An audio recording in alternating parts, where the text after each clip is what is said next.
नमस्कार दोस्तों, आप सब लोग कैसे हो। हमने इससे पहले बताया था आपको कि हम वापस से एक वीडियो के माध्यम से कल हम एक नई सीरीज़ स्टार्ट कर रहे हैं। और हम इससे पहले अभी तक हमने पार्ट 6 तक सॉल्यूशन करवा चुका है। तो हमने इससे पहले पार्ट 6 तक करवा चुका। आज ये 7वां सॉल्यूशन से स्टार्ट कर रहे हैं अपने। इसके अंदर हमने प्रत्येक पार्ट में 10-10 क्वेश्चन लेंगे, जिससे अपने को पढ़ने में भी आसानी होगी, क्वेश्चन समझने में भी आसानी होगी, जिससे अपन आराम से सॉल्व कर सकते हैं वो को। चलो फिर शुरू करते हैं हम। जैसे है कि सोलर सेल की आउटपुट वोल्टेज होती है, सामान्य कितनी होती है? 1.2 वोल्ट होती है, 0.5 वोल्ट होती है, 2.2 वोल्ट होती है, 1.5 वोल्ट होती है। सोलर सेल इधर पता है, जो आपको जो छतों में लगे जो ऊपर जो वो सोलर सेल था वो कितनी होती है? वो हमेशा सबसे कम वोल्टेज होती है, यानी 0.5 वोल्टेज की होती है। 0.5 वोल्टेज इसका सही आंसर है बी। और अपने बात करते हैं अगले क्वेश्चन की कि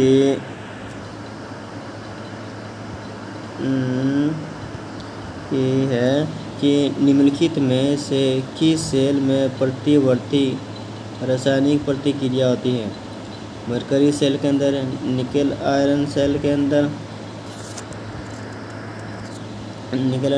वोल्टेज सेल के अंदर, जैसे सिल्वर ऑक्साइड किस सेल में रासायनिक प्रतिक्रिया होती है, यानी वापस से इसे अपने चार्ज कर सकते हैं। सिंपल सी बात हम बात करें तो ऑप्शन देखते पहले मरकरी सेल है। मरकरी सेल में ये तो है प्राथमिक सेल है, प्राथमिक सेल में तो वापस रासायनिक अभिक्रिया होती नहीं, ये ऑप्शन गलत हो गया। दूसरा वोल्टेज सेल भी ये प्राथमिक सेल है, इसके अंदर रासायनिक अभिक्रिया होती नहीं। फिर रहता है निकल आयरन सेल, चलो इसको छोड़ते हैं, इसका मतलब पता नहीं। सिल्वर ऑक्साइड ये भी एक प्राथमिक सेल है, इसके अंदर रासायनिक अभिक्रिया होती नहीं। तो ये बच गया निकल आयरन सेल, ये एक प्रकार का सेकेंडरी सेल है, इसके अंदर रासायनिक अभिक्रिया उत्क्रमणीय होते हैं, वापस से इसे अपने चार्ज कर सकते हैं। तो इसका सही आंसर है ऑप्शन नंबर बी। अपने अगले क्वेश्चन पे चलते हैं। तीसरा क्वेश्चन ये कहता है कि लेड एसिड सेल के निर्माण विनिर्देश में प्लेटों की संख्या कौन सी नहीं हो सकती? यानी जो अपना लेड एसिड सेल होता है वो इसमें कौन सी 11 प्लेट की नहीं हो सकती, 17 प्लेट की नहीं हो सकती, 26 प्लेट की नहीं हो सकती, या 3 प्लेट की नहीं हो सकती। अगर अपने आपको पता है लेड एसिड सेल के अंदर एक जोड़ा हमेशा अधिक होता है, वो भी नेगेटिव प्लेट की संख्या एक अधिक होती है और पॉजिटिव प्लेट कम होती है, यानी इसके अंदर एक सेल हमेशा अधिक होना चाहिए। 11 प्लेट, इसके अंदर एक सेल अधिक है, यानी ये तो हो सकता है। 17 प्लेट यानी 17 18, यानी एक प्लेट की संख्या अधिक है इसके अंदर भी।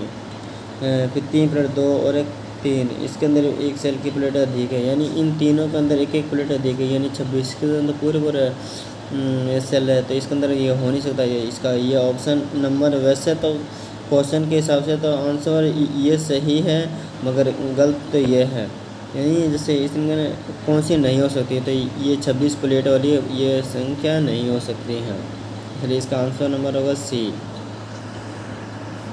अपने अगले क्वेश्चन की बात करते हैं। ये कहता है विद्युत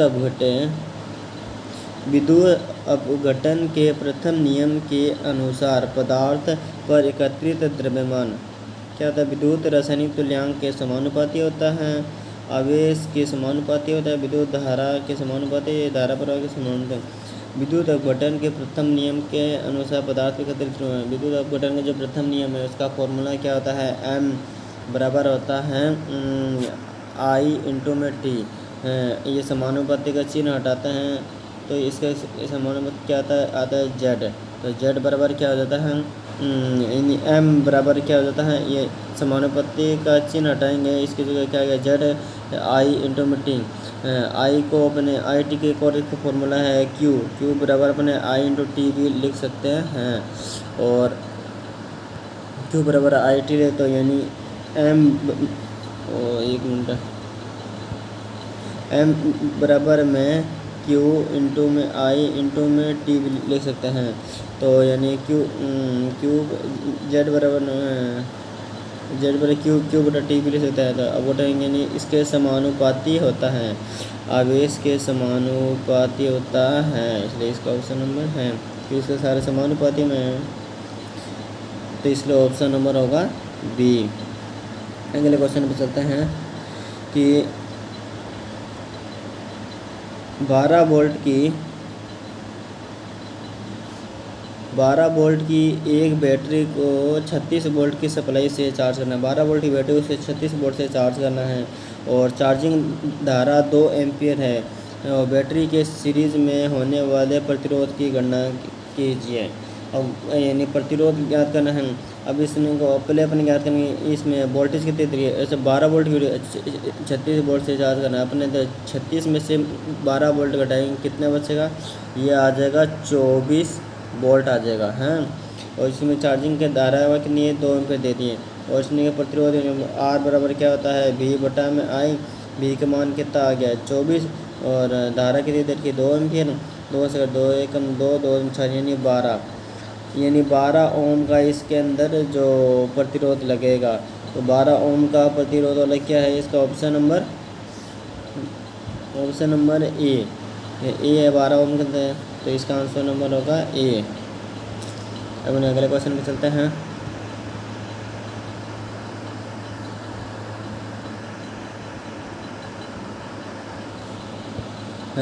क्या है फिर, एक शुष्क सेल की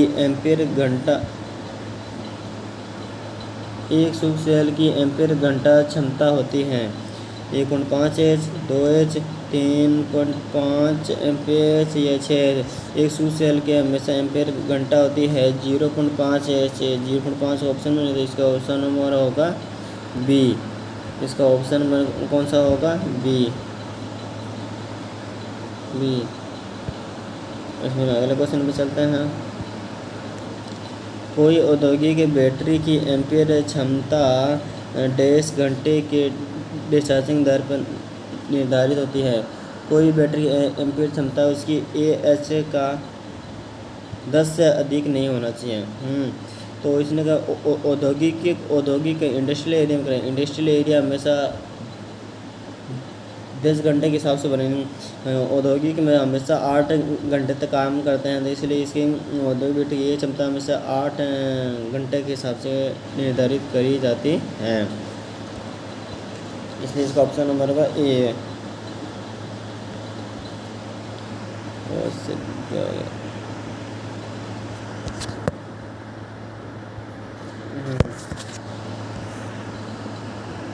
फिर अपना अगला क्वेश्चन बात करते हैं कि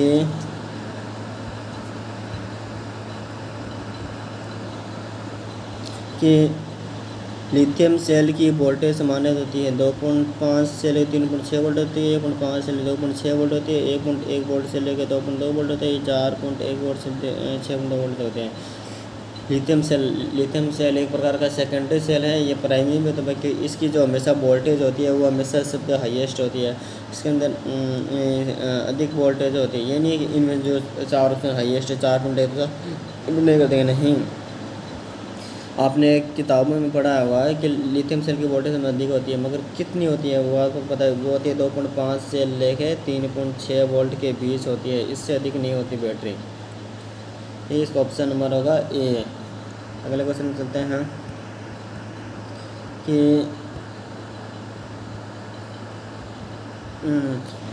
यदि असमान ईएमएफ मान की बैटरी को अगर समांतर में संयोजित कर दिया जाए तो क्या होगा, बैटरी शॉर्ट सर्किट हो जाएगी, इसका आउटपुट वोल्टेज कम हो जाएगा, उच्च वोल्टेज की बैटरी डिस्चार्ज होना प्रारंभ कर देगी, निम्न वोल्टेज की बैटरी डिस्चार्ज होना प्रारंभ कर देगी। तो बताओ यदि असमान ईएमएफ मान की बैटरी को अगर समांतर में जोड़ देंगे तो क्या होगा, निम्न मान की जो बैटरी है वह डिस्चार्ज होना प्रारंभ कर देगी। इसका ऑप्शन नंबर होगा डी। क्या है, यदि असमान मान की ईएमएफ की बैटरी को समांतर में संयोजित कर, नहीं सॉरी गलत हो गया। कि यदि असमान ईएमएफ मान की बैटरी को समांतर में संयोजित कर समांतर में जोड़ देंगे एस मान, तो जो उच्च वोल्टेज की जो बैटरी है ना वह डिस्चार्ज होना प्रारंभ कर जाएगी। क्यों कर जाएगी? क्योंकि 1 वोल्ट की एक वोल्ट की इस हाई से लो की तरफ जाएंगे। ये इसके जो 1 ओम का जो इसका एक वोल्टेज है ये इसके लिए एक तरह का ये प्रतिरोध का काम करेगा, जिसके कारण ये बैटरी डिस्चार्ज होने लग जाएगी। अगर समान मान की होगी तो कोई दिक्कत नहीं है, अगर अधिक मान की है तो ये डिस्चार्ज होना प्रारंभ कर जाएगी। ऑप्शन नंबर होगा सी। अपने अगले क्वेश्चन में, और ये लास्ट आज का अंतिम क्वेश्चन है। अपने छोटे छोटे वीडियो बनाएंगे जिससे पढ़ने में आसानी होगी, अपने आराम से हो सकता है। अब आज से ये हमेशा डेली सीरीज़ है, अब इसे देखना। अगर आप चैनल पर पहली बार आए हैं तो लाइक और सब्सक्राइब ज़रूर करें, जिससे मेरे को मोटिवेशन मिलेगा। चलो पढ़ते हैं आगे। क्या कर रहा है कि 2 वोल्ट प्रति सेल क्षमता के 8 सेल सीरीज में संयोजित किए गए हैं, और यदि 2 सेल विपरीत ध्रुवता से संयोजित में हो गए हैं तो इस सेल से प्राप्त कुल आउटपुट वोल्टेज कितनी है? यानी ये टोटल 8 सेल 1 2 3 4 5 6 7 8 सेल हो गए। 8 सेल में से 2 सेल विपरीत जोड़ गए, यानी एक सेल विपरीत जुड़ गया, ये दूसरा सेल विपरीत जुड़ गया है, और इनमें 2 सेल विपरीत ध्रुवता के जो, तो इससे कुल वोल्टेज है। अगर 2 सेल उल्टे जोड़े हैं तो ये 2 और जो नए सेल है उनकी भी आउटपुट खपत कर लेगा, यानी ये भी ख़राब जुड़ जाएगा, ये भी ख़राब जुड़ जाएगा। अब जो बच गए वो इनकी सही वोल्टेज आ जाएगी। कितने सेल सही बच गए? 1 सेल 2 सेल 3 सेल और 4 सेल। 4 सेल बिल्कुल सही बचे हैं, और 4 बच गए। 1 सेल कितने वोल्टेज का? 2 वोल्टेज। 4 दूनी 8, यानी 8 वोल्टेज का सही आंसर है ऑप्शन नंबर सी। ठीक है, चलो ठीक है दोस्तों लोग, आप हमारे वीडियो को लाइक और सब्सक्राइब ज़रूर करना, और जिससे हमें भी मोटिवेशनल मिले। Okay, thank you.